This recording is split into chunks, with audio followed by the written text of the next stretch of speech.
Welcome back again. You're still watching us here on The Breakfast Show. Now, for those who are interested in having fun, and particularly in the Red Sea resort of Sharm el-Sheikh, Karim Gamal-e-Din is going to take us over there to see what are the interesting activities that you can do in Sharm el-Sheikh. And when we come back, my colleague Nashwa Rashid will be with you with the latest press review.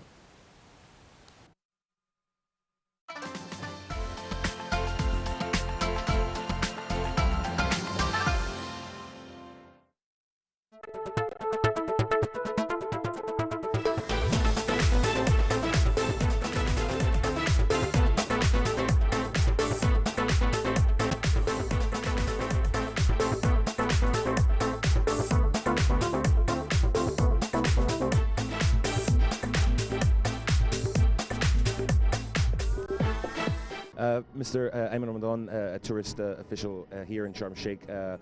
First of all, thank you so much for joining us on Nile TV International. Speaking about the tourism occupancy and the situation in general, can you brief us on the situation here in Sharm el-Sheikh for the time being? For the time being, we are not reaching the same occupancy which we reached last year because of the circumstances and the things which is happening, let's say, in Cairo generally, and at the same time, according to what we hear from the media, that there are some troubles in Sinai. So we should specify much more that it's not Sharm el-Sheikh, it's North Sinai. The people outside, or let's say the tourists outside, they are always looking, when they look to the media and they hear that it's in Sinai, they feel that it's Sharm el-Sheikh. So this is affecting so much. During the last year, we had very high occupancy, which we didn't even expect, because the people felt that it's a safe situation here in Egypt. It became a safe situation even in Sharm el-Sheikh. So that's why the people began to come. So we reached an occupancy which exceeded in some hotels 100%. This year we couldn't exceed more than 70%. So this is the actual effect. Speaking about opening new markets, can you brief us on the latest in this regard?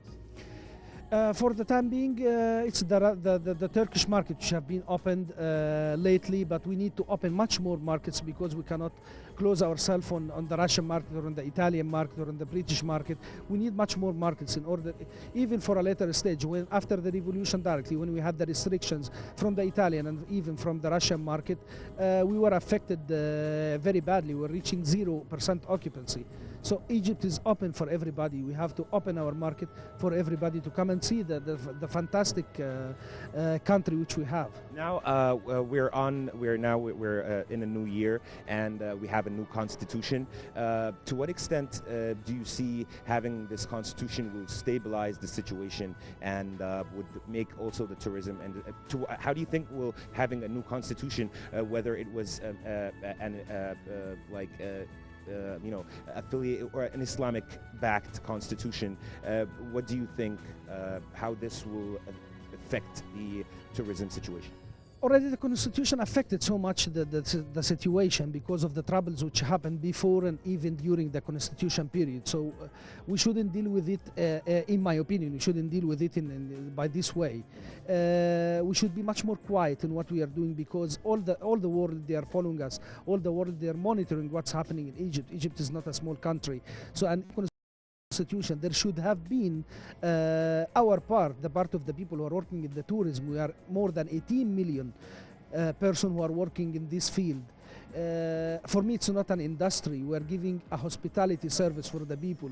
We are presenting Egypt in front of all the world. So if we don't present Egypt in the right way, so it's a big failure for all of us.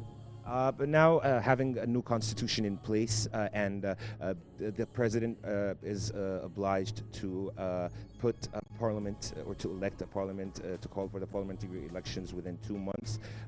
What are the hopes or the aspirations of the tourism industry from the new parliament, and what kind of new legislations or laws that you think will make the industry flourish? For sure, we have to look to the tourism in general, what we have to do with, let's say, if we speak about Sharm el-Sheikh, if we speak about Hurghada, we are humiliated, we are neglected. So we need to stress much more on the tourism. It's not an easy field. It's not a field which is bringing $2 to the country. It's bringing huge amount of money to the country. It's bringing reputation to the country. So we have to look to the tourism from this area. It's not a small industry. Finally, a message you'd like to send to the people and to the government. Visit Egypt, come to Sharm el-Sheikh, go to Luxor and Aswan, go to Hurghada, experience our hospitality, experience our best monuments all over the world, experience Egypt. It's fantastic.